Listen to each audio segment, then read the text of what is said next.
First reason guys ay this token is directly from kay President Donald Trump. Siyempre siya na mismo nag-issue neto, and then especially siya yung first president na naging crypto.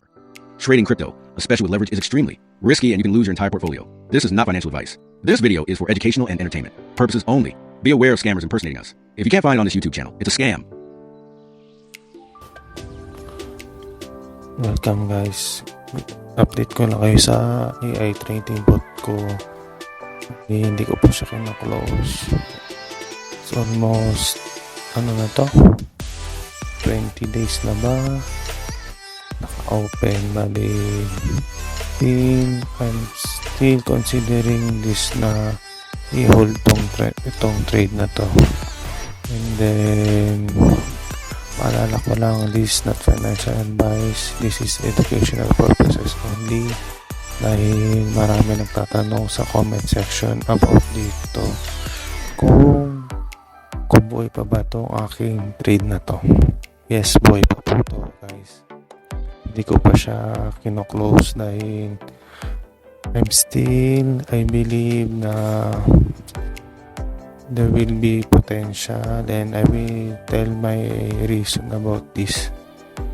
Then yung wala pang mga OKX dyan guys, yung link nandun sa description, then comment lang kayo guys if ano yung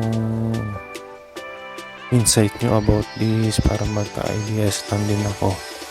Bali, my first reason guys ay this token is directly from kay President Donald Trump.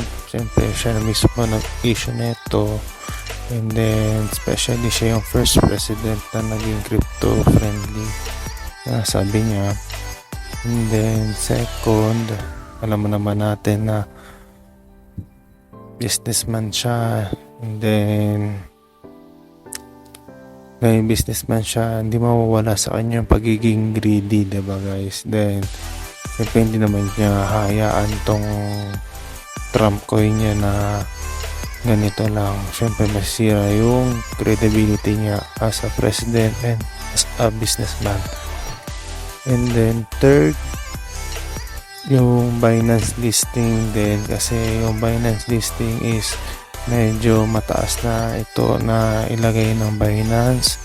Then maliit lang yung probability na nakabili nito ng pinakailalim, kaya konti lang ang whales na nakabili na nakapagbodega ng malaki. And then fourth, ang nakikita ko dito ay pag ito ay naano ni Donald Trump, na issue niya na maigi, na process niya na maigi, and this will be the first meme coin na magkakaroon ng utility.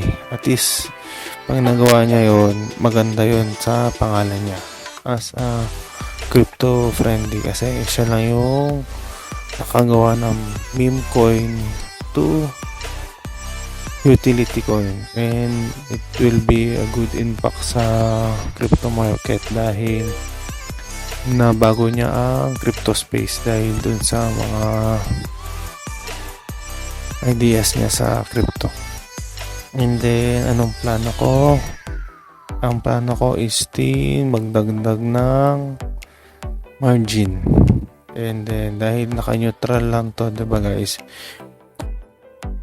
if sa tuwing aakyat siya din babagsak, magbabay lang siya, and then magsasell, and magbabay and magsasell, and then siya na bahala mag DCA para sa akin, para on the long term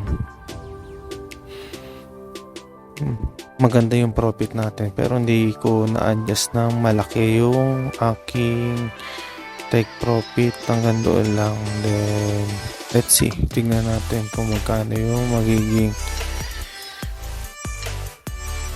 profit natin in the long run. And then but still I'm nakikita ko pa rin sa chart ay possible magka lower low pa to, hindi pa to yung pinakamababa niya. Baka possible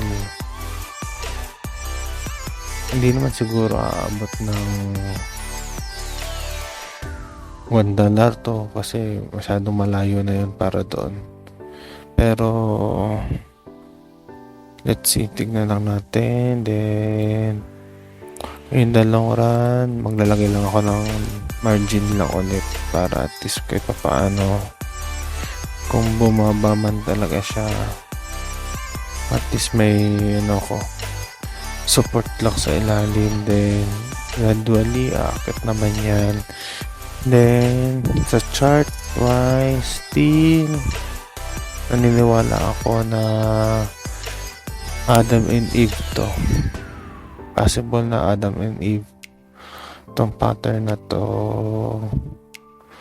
Let's see. Ayun lang, bali ito yung aking PNL ngayon ay negative ako ngayon. Okay lang kasi naka-neutral lang naman, and yung aking liquidation malayo pa, nasa $4 ang aking liquidation. Then if ever na magdagdag ako at least para tumaas lang yung margin ko, yun lang. Let's see, tingnan natin. And then pakita ko sa inyo yung order line ko. Bali ito yun, baba natin sa 5-minute time frame. Pakita ko lang sa inyo to para may idea kayo. Ayan, wala na pala siyang ibabay, puro sell na lang pala gagawin niya lahat, guys. Kasi nasa ano na ba siya, ayun, lumabas na pala siya sa 7.6 area natin. Then umakyat, then nakikita nyo lahat yung sell niya, bebenta niya yan lahat all the way papuntang ano. Then pag di ako nag-take profit, pag bumagsak, bye lang yan ulit. Then pag umakyat, pag sell lang. Ayun lang, let's see guys.